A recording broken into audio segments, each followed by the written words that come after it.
यह कहानी एक असामान्य जोड़े की है। युवा अमेरिकी जो और रूसी सुंदरी ओल्गा की। उनका संबंध अमेरिकी सपने का मूर्त रूप लगता था। सौंदर्य, धन और प्रेम का मिलन। शादी के तुरंत बाद नवविवाहित जोड़े ने वर्जिन आइलैंड्स की एक रोमांटिक यात्रा करने का फैसला किया। लेकिन अक्सर बाहरी समृद्धि के पीछे अप्रत्याशित मोड़ छिपे हो सकते हैं। नवविवाहित जोड़े को यह आभास नहीं था कि उनका निर्मल सुख हमेशा के लिए नहीं रहेगा। एक अदृश्य घड़ी ने टिक टिक करना शुरू कर दिया था और एक 107 दिनों की गिनती कर रही थी। ठीक इतना ही समय इस जोड़े को निश्चिंत अस्तित्व के लिए दिया गया था। डेलावेयर राज्य के विल्मिंगटन में कोनेल परिवार रहता था। माता पिता के 3 बच्चे थे। सबसे बड़ा जॉन, मध्यम जोसेफ और सबसे छोटी केली। भाई बहनों का बचपन शोरगुल भरा था। छोटी छोटी बातों पर अक्सर झगड़े होते थे, लेकिन जीवन ने अपने सुधार किए। माता पिता अलग हो गए, जो सभी के लिए एक कठिन परीक्षा थी। बच्चे मां के साथ रहे, जिन्होंने बाद में एक नया जीवन साथी पाया। वह बच्चों के लिए व्यावहारिक रूप से दूसरे पिता बन गए। परिवार एक समृद्ध क्षेत्र में बस गया और उन्हें कोई वित्तीय कठिनाइयां नहीं थीं। जब वे बड़े हुए तो बच्चे एक दूसरे के करीब आए और एक साझा भाषा पाई। जोसेफ, या बस जो, जैसा कि उसके करीबी उसे पुकारते थे, एक लक्ष्य उन्मुख युवा व्यक्ति के रूप में बड़ा हुआ। व्यावसायिक मामलों में वह पेदांतिक और जिम्मेदार था, लेकिन जीवन में वह समाज की जान था, जो एक खुशनुमा माहौल बनाना जानता था और लोगों के साथ आसानी से एक साझा भाषा पा लेता था। जोसेफ का पेशेवर जीवन सफल रहा। अपने सबसे अच्छे दोस्त क्रिस्टोफर के साथ उनके पास एक ऑटो वर्कशॉप और एक दुकान थी। साझेदारों ने उत्साह के साथ अपना व्यवसाय विकसित किया और इसमें अपनी सारी शक्ति लगा दी। इस समय के दौरान जोसेफ ने इंटरनेट के माध्यम से रूस की एक युवा महिला ओल्गा से मुलाकात की। दोनों 30 से अधिक उम्र के थे और अतीत में असफल रिश्तों का अनुभव था। दूरी के बावजूद समान चरित्र के कारण उन्होंने जल्दी ही एक साझा भाषा पाई। दोनों जीवंत और मैत्रीपूर्ण व्यक्तित्व थे, जिनकी उनके आसपास के लोग सराहना करते थे। जो, जिसने पहले गंभीर रिश्तों के बारे में नहीं सोचा था, अचानक एक ऐसी महिला से मिला जिसने उसका दृष्टिकोण बदल दिया। उनका संवाद दैनिक हो गया। वे ऑनलाइन एक दूसरे के साथ बहुत समय बिताते थे। उनके बीच संबंध इतना मजबूत हो गया कि ओल्गा ने साइबेरिया से अमेरिका जाने का फैसला किया। व्यक्तिगत मुलाकात में जोसेफ न केवल ओल्गा की बाहरी सुंदरता से मोहित हो गया, बल्कि उसके कोमल स्वभाव से भी। भावनाएं पारस्परिक निकलीं। ओल्गा को भी जोसेफ पसंद आया। वे मिलने लगे और उनका रिश्ता तेजी से विकसित हुआ। जोसेफ और उसकी रूसी चुनी हुई की कहानी एक परी कथा की तरह शुरू हुई। कोनेल परिवार ने तुरंत मनमोहक युवा महिला के प्रति सहानुभूति महसूस की। ओल्गा की बाहरी नाजुकता के पीछे एक दृढ़ चरित्र और असाधारण ऊर्जा छिपी थी। जोसेफ के रिश्तेदारों को उम्मीद थी कि वही उनके बेटे के जीवन को शांत दिशा दे सकती है। प्रेमी जोड़े ने अपने रिश्ते को वैध बनाने का फैसला किया और यहीं से पहली कठिनाइयां शुरू हुईं। पारिवारिक परंपरा के अनुसार बहू को सास की अंगूठी मिलनी चाहिए थी। हालांकि जोसेफ की बहन केली ने पहले ही गहने को अपनी शादी के लिए 1 दशक पहले प्राप्त कर लिया था। हीरों से जड़ी अंगूठी की कीमत $20,000 आंकी गई थी। जोसेफ ने एक चतुर योजना बनाई। उसने चुपके से अपनी बहन की अंगूठी में हीरे को जरकोनिया से बदल दिया और असली हीरे को ओल्गा के लिए एक नई सेटिंग में लगा दिया। यह योजना थी कि शादी के बाद सब कुछ अपनी जगह पर वापस आ जाएगा। लेकिन केली ने बदलाव को नोटिस किया और अपने भाई के प्रति अपनी नाराजगी व्यक्त की। जोसेफ निराश था और मानता था कि उसकी बहन पारिवारिक परंपराओं का उल्लंघन कर रही है। शादी वर्जिन आइलैंड्स में हुई। केली मौजूद नहीं थी। काम का हवाला दिया, लेकिन ओल्गा को अंगूठी के बारे में कुछ अप्रिय संदेश भेजे। दुल्हन, जो दूल्हे की चालाकियों के बारे में कुछ नहीं जानती थी, इस रवैये से दुखी थी। इस क्षण से भाई और बहन के बीच का रिश्ता तनावपूर्ण हो गया। शादी के तुरंत बाद अज्ञात लोग नवविवाहित जोड़े के घर में घुस गए। कई कीमती सामान और पारिवारिक धरोहर गायब हो गईं, लेकिन हीरे की अंगूठी ओल्गा के पास रही। जोसेफ ने पुलिस को बुलाया, लेकिन जांच एक गतिरोध में पहुंच गई। कोई सुराग नहीं मिला। अगर यह एक स्टेजिंग नहीं थी तो स्पष्ट रूप से यह एक अनुभवी अपराधी का काम था। लेकिन यह घटना जोड़े के लिए गंभीर परीक्षाओं की केवल शुरुआत थी। नियति ने उनके लिए नई और भी कठिन बाधाएं तैयार कर रखी थीं, जो उनके जीवन को हमेशा के लिए बदल सकती थीं। जोसेफ और ओल्गा कोनेल की कहानी एक परी कथा की तरह शुरू हुई। उन्होंने अपना हनीमून कैरिबियन के सुंदर वर्जिन आइलैंड्स पर बिताया। नवविवाहित जोड़े ने एक दूसरे का, नीले पानी का और कोमल धूप का आनंद लिया। दिन मछली पकड़ने, फिरोजा रंग की लहरों पर नौका विहार और स्थानीय व्यंजनों के स्वाद चखने में बीते। उनकी आर्थिक स्थिति ने उन्हें हनीमून के दौरान कोई सीमाएं नहीं रखने दी। घर लौटने के बाद उन्होंने एक $100,000 से अधिक की एक शानदार मर्सिडीज खरीदी। नई कन्वर्टेबल उनकी सफलता का प्रतीक बन गई। जोसेफ एक फलते फूलते ऑटोमोबाइल व्यवसाय के सह मालिक के रूप में यह खर्च वहन कर सकता था। व्यवसाय प्रतिवर्ष लगभग $1 मिलियन कमाता था। ओल्गा, एक पूर्व स्टॉक ब्रोकर, को अर्थशास्त्र, वित्त और ग्राहक सेवा का गहरा ज्ञान था। वह जल्दी ही अपने पति के व्यवसाय में शामिल हो गई और प्रबंधक की भूमिका संभाली।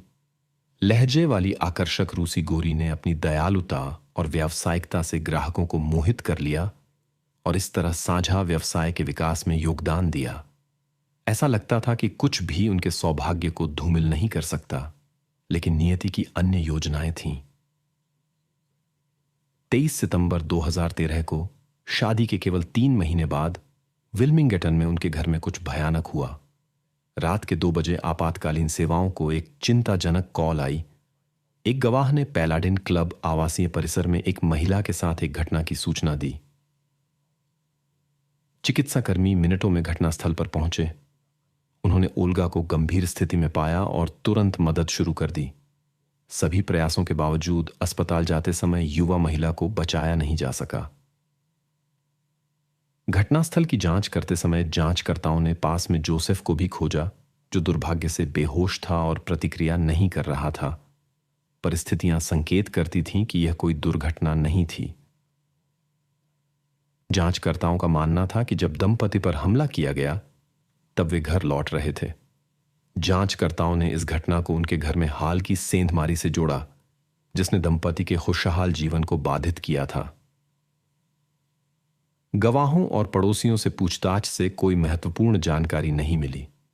हालांकि कई लोगों ने तेज आवाजें सुनी थीं, किसी ने घटना को स्वयं नहीं देखा था। कुछ ने घटना से पहले 2 तेज पुरुष आवाजों के बारे में बताया जो बहस कर रही थीं। यह माना गया कि अज्ञात लोगों और दंपति के बीच एक विवाद हुआ, जिसका दुखद अंत हुआ। यह समय जोसेफ और ओल्गा के एक बार से लौटने के साथ मेल खाता था, जहां वे ओल्गा का 39वां जन्मदिन मना रहे थे। समारोह में नवविवाहित जोड़ा, उनके दोस्त और जो कि कुछ परिवार के सदस्य जमा हुए थे। वे रात देर तक मस्ती करते और नाचते रहे, फिर घर की ओर निकल पड़े, ये नहीं जानते हुए कि कौन सी विपत्ति उनका इंतजार कर रही है। वे अपनी कन्वर्टेबल में अपने कॉन्डो तक गए, सड़क किनारे पार्क किया और प्रवेश द्वार की ओर चले गए। जोड़ा बेफिक्र और खुश दिख रहा था, आने वाली मुसीबतों से अनजान। आदमी को पथ के किनारे झाड़ियों में निश्चल पड़ा पाया गया, जबकि उसकी पत्नी अभी भी लड़ रही थी और मदद का इंतजार कर रही थी। आए हुए जांचकर्ता, जो उसे प्राथमिक चिकित्सा दे रहे थे, समझ गए कि वह घटना की एकमात्र गवाह थी। उन्होंने सवाल पूछकर अपराधियों के बारे में पीड़िता से कम कुछ जानकारी प्राप्त करने की कोशिश की, लेकिन महिला ने कोई प्रतिक्रिया नहीं दी। पास में पुलिस ने कई धातु की वस्तुएं पाईं, जिससे उन्हें कई अपराधियों की संभावित भागीदारी का संकेत मिला। मिले साक्ष्य वास्तव में विभिन्न प्रकार के हथियारों के उपयोग की ओर इशारा करते थे। यह तर्क संगत है कि एक व्यक्ति शायद ही कई प्रकार के हथियार इस्तेमाल करेगा। जांचकर्ताओं ने भौतिक प्रेरणा के सिद्धांत को लगभग तुरंत खारिज कर दिया। पीड़ितों से कुछ भी नहीं चुराया गया था।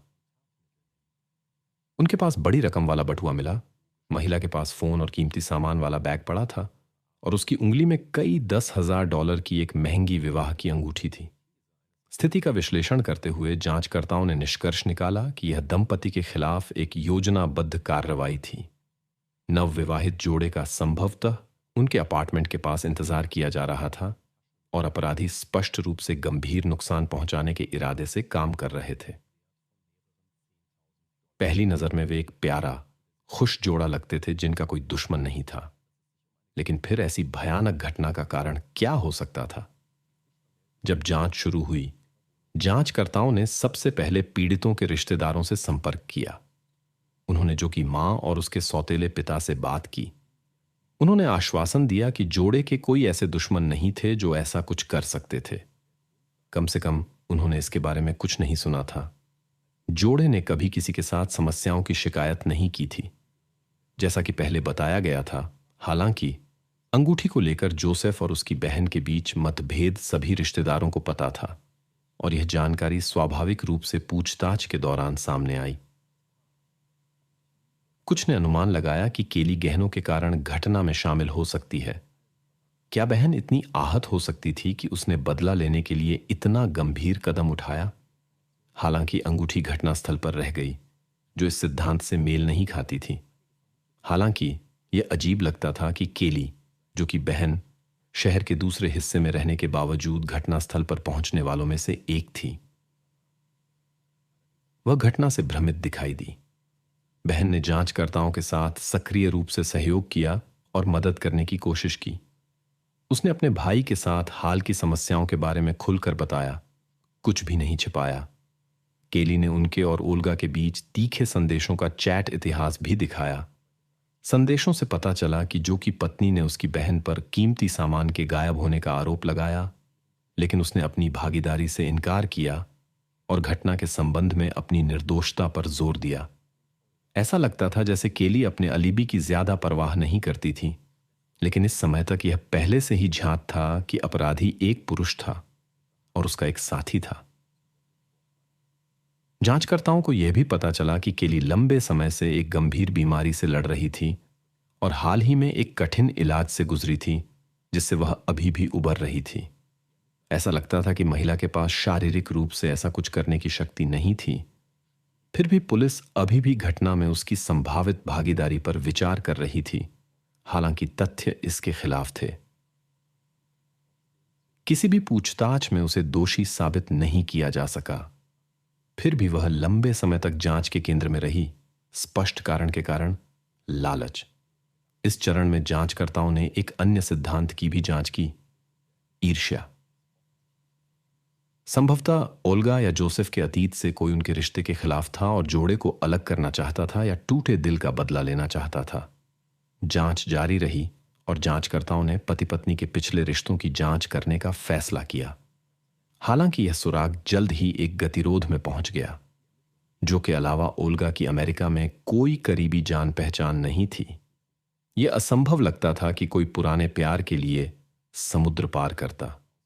जो भी अपनी पूर्व प्रेमिकाओं के साथ अच्छे संबंध रखता था, जिन्होंने पहले ही अपने परिवार बना लिए थे और उसके जीवन में रुचि नहीं रखते थे। मामला मूल रूप से सोचे गए से अधिक जटिल निकला। जांचकर्ता अन्य सुरागों की तलाश कर रहे थे और जोड़े के दुश्मनों को खोजने की कोशिश कर रहे थे, लेकिन दोनों पति पत्नी अच्छे लोग थे जो विवादों से बचते थे। विशेष ध्यान एक अंगूठी पर गया जो और उसकी बहन के बीच असहमति का कारण था। जांचकर्ताओं को लगा कि यह मामले में एक महत्वपूर्ण कारक हो सकता है। उन्होंने जोसेफ के बहनोई गैरेट से बात की। संदेह हुआ कि वह केली के अनुरोध पर अंगूठी को लेकर हुए विवाद के कारण कार्रवाई कर सकता था। हालांकि गैरेट के पास एक मजबूत अलिबी था और उसने अपनी पत्नी के बयान की पुष्टि की कि घटना के दिन वह चिकित्सा उपचार के बाद घर पर आराम कर रही थी। ठीक तभी गैरेट ने अवैध गतिविधियों के साथ घटना के संभावित संबंध के बारे में विचार व्यक्त किया। उसने जोसेफ की आय की ईमानदारी पर संदेह किया और संदिग्ध व्यवसायों में उसकी भागीदारी का अनुमान लगाया। यह संस्करण पुष्टि पाया। यह पता चला कि जोसेफ अंडरग्राउंड में प्रतिबंधित पदार्थ बेचता था और इससे काफी आय अर्जित करता था। कुछ जानकारों ने घटना में जो कि व्यवसाय साझेदार क्रिस रिवर्स की भागीदारी का अनुमान लगाया। एक करीबी दोस्त के अनुसार क्रिस अक्सर जो के बारे में नकारात्मक बात करता था और एक बार उस पर धन के दुरुपयोग का आरोप भी लगाया था। विवाद का कारण यह था कि जो उनकी साझा दुकान के माध्यम से प्रतिबंधित पदार्थ बेचता था, लेकिन आय को क्रिस के साथ साझा नहीं करता था, जिसे वित्तीय कठिनाइयां थीं। जांचकर्ता क्रिस के पास गए, जो 10 साल से अधिक समय से जो का साझेदार था। उन्होंने एक साथ व्यवसाय को शुरू से बनाया था और कई कठिनाइयों को पार किया था, लेकिन एक दुखी दोस्त के बजाय पुलिस ने एक जीवंत व्यक्ति को देखा जो उन्हें अजीब लगा। क्रिस ने बताया कि उसने उस रात बार में जोड़े से मिलने की योजना बनाई थी, लेकिन व्यवसाय के कारण देर हो गई। क्रिस ने जानकारी साझा की कि ओल्गा के बारे में कई अफवाहें थीं, जिनमें रूस के कुछ समूहों से कथित संबंध भी शामिल थे। यह परिवार के काफी उच्च आय स्तर की व्याख्या कर सकता था। क्रिस ने जो कि बेईमानी की संभावना की ओर इशारा किया और जांचकर्ताओं को जांच के कई संभावित दिशाएं दीं। क्रिस की ईमानदारी पर संदेह के बावजूद इन सभी जानकारियों की गहन जांच की आवश्यकता थी। जांच के दौरान समाज के अंधेरे पक्ष से जोसेफ का कुछ संबंध उजागर हुआ, जिसकी पुष्टि उसके कई परिचितों ने की। अपनी शादी से कुछ साल पहले जो हथियार के अवैध कब्जे के आरोप में जेल गया था, घटना एक बार के पास हुई। एक झगड़ा हुआ और जोसेफ ने विवाद में शामिल लोगों को डराने के लिए आत्मरक्षा के लिए अपनी पिकअप से एक वस्तु निकाली। वह बार तक नहीं पहुंच पाया, क्योंकि आने वाले पुलिस अधिकारियों ने उसे पार्किंग में गिरफ्तार कर लिया। परिणाम स्वरूप उसे दोषी ठहराया गया और जेल में आदमी ने नई जान पहचान बनाई, ऐसे लोगों से दोस्ती की जो उसे स्टेरॉयड की तस्करी के बारे में बताते थे। रिहाई के बाद जो ने अपने नए दोस्तों को नहीं भूला और खेल पदार्थों की अवैध बिक्री के व्यवसाय में शामिल होना शुरू कर दिया। अपने मुख्य व्यवसाय के अलावा वह इस क्षेत्र में एक काफी जाना माना व्यक्ति बन गया। हालांकि यह अस्पष्ट रहा कि क्या यह घटना का कारण हो सकता था। क्या जोसेफ इस छाया व्यवसाय में किसी के रास्ते में आ गया होगा, और क्या वास्तव में कथित रूसी आपराधिक तत्व जो अमेरिका में व्यवसाय को बांट रहे थे, इस मामले में शामिल हो सकते थे। जांचकर्ताओं को यह सब पता लगाना था। इस अंधेरे व्यवसाय के संभावित आयोजकों या सहयोगियों की खोज में जांचकर्ताओं को हैरी कुक नाम का एक व्यक्ति मिला। वह इस शहर में काम करता था और जो का ऑटो व्यवसाय में साझेदार बनना चाहता था। कोनेल्स की घटना के समय उसने इस व्यवसाय में $1,00,000 से अधिक का निवेश किया था, जो अवांछित कार्यों का एक और कारण हो सकता था। इसके अलावा हैरी कोनेल्स के पास रहता था, लेकिन त्रासद घटना के समय के लिए उसके पास एक विश्वसनीय अलिबी था, इसलिए जांच एक गतिरोध में पहुंच गई। व्यवसाय साझेदार क्रिस रिवर्स के साथ निरंतर संवाद में जांचकर्ताओं को एक दिलचस्प विवरण मिला। साझेदार ने बार बार अपने दोस्त की बेईमानी के संदिग्ध क्षणों की ओर इशारा किया। जांचकर्ताओं ने व्यवसाय के लेखा रिकॉर्ड की जांच की और पाया कि उच्च आय के बावजूद इसे वास्तव में काफी नुकसान हो रहा था। अंततः व्यवसाय घाटे में नहीं रहा, लेकिन खर्च तेजी से बढ़ रहे थे। यह बहुत संदिग्ध लग रहा था। पैसा गायब होता प्रतीत हो रहा था। यह स्पष्ट हो गया कि यहां कोई वित्तीय हेराफेरी कर रहा था, लेकिन जांच के दौरान पता चला कि इसके लिए क्रिस खुद जिम्मेदार था। वित्तीय अनियमितताओं की जांच करते समय जांचकर्ताओं ने एक अनपेक्षित खोज की। व्यवसाय साझेदार को नशीले पदार्थों की गंभीर लत थी। क्रिस अपनी हानिकारक लत पर भारी रकम खर्च कर रहा था और उसके खुद के संसाधन पर्याप्त नहीं रह गए थे। यह पता चला कि वह व्यवसाय के धन का गबन कर रहा था और अपने सबसे अच्छे दोस्त को धोखा दे रहा था। इस जानकारी ने जांच को एक नए मुख्य संदिग्ध की ओर ले गया, जिसके पास एक संभावित गंभीर कारण था। यह ज्ञात हुआ कि क्रिस ने अपनी लत पर पूरी तरह से नियंत्रण खो दिया था। वह बड़ी मात्रा में सेवन करता था और अगली खुराक पाने के लिए कुछ भी करने को तैयार लगता था। साझेदार कर्ज में डूब गया था और जहां से भी हो सके पैसे हड़प रहा था। हाल के दिनों में उसके पैरानॉइड दौरे बढ़ गए थे। वह कहता था कि उसका पीछा किया जा रहा है और कोई उसे नुकसान पहुंचाना चाहता है। दिलचस्प बात यह है कि निशान मिटाने के क्रिस के प्रयासों ने ही पुलिस का ध्यान उसकी ओर आकर्षित किया। पहली बार उसे स्टेरॉयड के कब्जे के लिए गिरफ्तार किया गया। जब वह अपने व्यवसाय के माध्यम से गुप्त व्यापार का दावा करके अपने साझेदार पर दोष मढ़ने की कोशिश कर रहा था। पदार्थ उनकी साझाकार वर्कशॉप में पाए गए। क्रिस ने दावा किया कि उसके दोस्त ने अकेले यह व्यवसाय चलाया था, बिना आय साझा किए। हालांकि यह पता चला कि क्रिस खुद अपने भारी कर्जों का भुगतान करने के लिए स्टेरॉयड बेच रहा था। उस पर कार वर्कशॉप में एक गोदाम स्थापित करने का आरोप लगाया गया। संदिग्ध ने स्वीकार किया कि उसने निराशा में यह व्यवसाय खुद शुरू किया था और जो को इसके बारे में कुछ नहीं पता था। इसके बाद क्रिस को 2 बार और गिरफ्तार किया गया। इस चरण में पुलिस अधिकारी उसके अलिबी को लेकर संदिग्ध हो गए। उसने अपने घर के सीसीटीवी फुटेज स्वेच्छा से प्रदान किया, जो वहां उसकी उपस्थिति की पुष्टि करता था। जांच से पता चला कि फुटेज में समय के साथ छेड़छाड़ नहीं की गई थी। फिर भी जांचकर्ताओं को संदेह बना रहा। क्रिस के फोन की जांच करते समय उन्होंने पाया कि घटना की शाम को उसने सामान्य से कहीं अधिक बार फोन किया था। अधिकांश कॉल कथित घटना के ठीक समय पर आई थी। हालांकि कॉल लॉग हटा दिया गया था, विशेषज्ञ इसे आसानी से पुनर्स्थापित कर सके। घटना से ठीक पहले व्यवसाय साझेदार और उसके साथी क्रिस रिवर ने एक जोश बे नाम के व्यक्ति से संपर्क किया। पता चला कि जोश एक ग्राहक था जो क्रिस से प्रतिबंधित स्टेरॉयड खरीदता था। इसके अलावा वह पदार्थों की अंतिम डिलीवरी का भुगतान के बिना गायब हो गया था। जांच के दौरान पता चला कि जोश बे, हालांकि वह सीधा अपराधी नहीं था, संभवतः घटना में शामिल था। घटना की रात उसने कई बार अपने जानकार डोमिनिक और एरॉन को फोन किया। यह माना जाता है कि ये दोनों मामले में शामिल हो सकते थे। एक तस्वीर उभरकर सामने आई जिसमें पीड़ित का व्यवसाय साझेदार, जिस पर भारी कर्ज था और जिसे व्यक्तिगत नफरत थी, घटना में शामिल हो सकता था। संभवतः उसने एक जोखिम भरी कार्रवाई को व्यवस्थित करने के लिए अपने प्रतिबंधित पदार्थों के आपूर्तिकर्ता जोश बे को भर्ती किया था। बे ने बदले में अपने 2 परिचितों को काम पर रखा हो सकता है। स्थिति और भी जटिल होती जा रही थी। सफल परिणाम की स्थिति में व्यवसाय साझेदार, जो कि जीवन बीमा से $1 मिलियन के भुगतान की उम्मीद कर सकता था, ऐसी पॉलिसियां दोनों साझेदारों के लिए उनके सहयोग की शुरुआत में ही ली गई थीं। अपने साझेदार के गायब होने की स्थिति में क्रिस को एक बड़ी राशि मिल सकती थी, जो उसकी वित्तीय समस्याओं को हल करने के लिए पर्याप्त होती। हालांकि जो कि शादी के बाद वह भुगतान का दावा नहीं कर सकता था, अब पूरी बीमा राशि ओल्गा को मिलनी थी, जिससे क्रिस खाली हाथ रह जाता।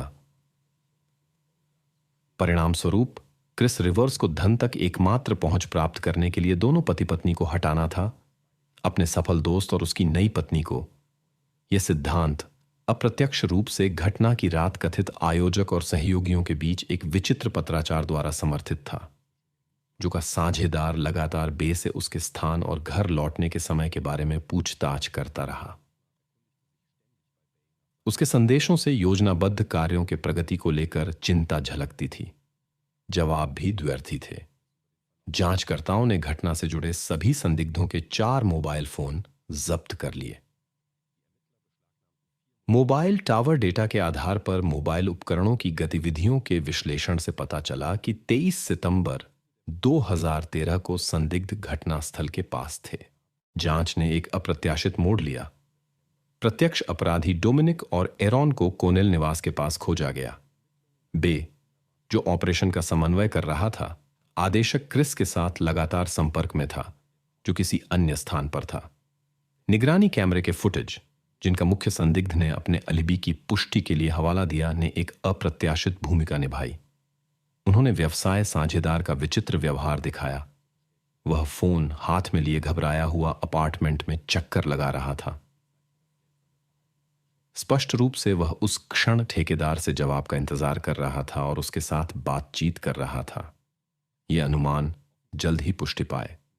विशेष रूप से मूल्यवान जानकारी जोश बे ने खुद प्रदान की, जब पूछताछ के दौरान वह अधिकारियों के सामने आया और सजा में छूट के बदले जांचकर्ताओं के साथ सहयोग करने के लिए सहमत हुआ।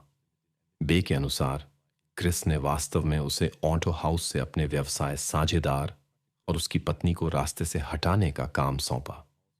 भुगतान के रूप में उसने $5000 की अग्रिम राशि दी और काम पूरा होने के बाद $60,000 और देने का वादा किया।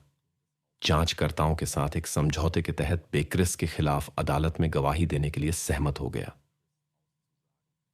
घटना के 1 साल बाद क्रिस रिवर्स पर षड्यंत्र का आरोप लगाया गया।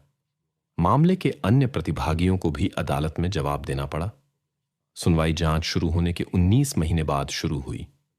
क्रिस की योजना, हालांकि सावधानीपूर्वक सोची गई थी, सफल नहीं हुई। उसने कई झूठे सुराग छोड़कर जांच को भ्रमित करने की उम्मीद की। इनमें शामिल थे पीड़ित की अवैध स्टेरॉयड बिक्री प्रणालियों में संभावित भागीदारी, उसके अतीत से संबंध, हाल ही में कीमती वस्तुओं का अवैध कब्जा और बहन के साथ विवाद।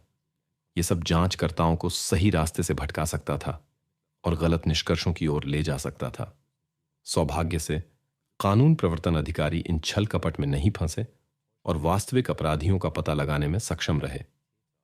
जांचकर्ताओं ने पाया कि पीड़ितों के घर में कीमती सामान चुराने के उद्देश्य से कथित अनधिकृत सेंधमारी वास्तव में एक नाटक था। यह ऑपरेशन बे ने क्रिस के निर्देश पर किया था। वह कोनेल्स के घर में हीरे की शादी की अंगूठी खोजने और चुराने के लिए गुस्सा। योजना यह थी कि कानून प्रवर्तन एजेंसियां तुरंत बाद की त्रासद घटनाओं के लिए केली की बहन पर संदेह करेंगी। हालांकि योजना विफल हो गई क्योंकि गहना दंपति की चीजों में नहीं मिला। घटना में शामिल लोगों के खिलाफ अदालती कार्यवाही अलग अलग की गई। एरॉन थॉम्पसन ने अपना अपराध स्वीकार किया और उसे कोनेल्स की घटना में भागीदारी के लिए 2 आजीवन कारावास की सजा मिली। साथ ही 45 साल की अतिरिक्त सजा मिली जब यह साबित हुआ कि उसने हथियार रखा था। क्रिस रिवर्स को आयोजक के रूप में 2 आजीवन कारावास और 50 साल की अतिरिक्त सजा सुनाई गई। डोमिनिक बेंटन को मुख्य आरोप से बरी कर दिया गया क्योंकि उसने जोड़े के खिलाफ हिंसा का प्रयोग नहीं किया। फिर भी उसे षड्यंत्र में भागीदारी और सहायता के लिए 5 साल की सजा मिली। जोश बे को जांचकर्ताओं के साथ सक्रिय सहयोग के लिए केवल 5 साल की सजा मिली। इस स्थिति में जोसेफ की बहन केली एक कठिन स्थिति में पड़ गई। कुछ समय के लिए जांचकर्ताओं ने उस पर दबाव डाला और उस पर अपने भाई की घटना में शामिल होने का आरोप लगाने की कोशिश की। निर्दोष महिला लगभग अपनी स्वतंत्रता खो देती, हालांकि वह इसमें शामिल नहीं हो सकती थी। निस्संदेह अंगूठी को लेकर उसकी मां और भाई के व्यवहार ने उसे दुखी किया था, लेकिन यह केवल नाराजगी और मौखिक बहस तक ही सीमित रहा। अंतिम संस्कार समारोह में बहन ने स्वीकार किया कि वह अपने भाई से बहुत प्यार करती थी और सभी रिश्तेदारों के साथ गहरे दुख में थी। वह इस भारी क्षति पर सामूहिक शोक में शामिल है।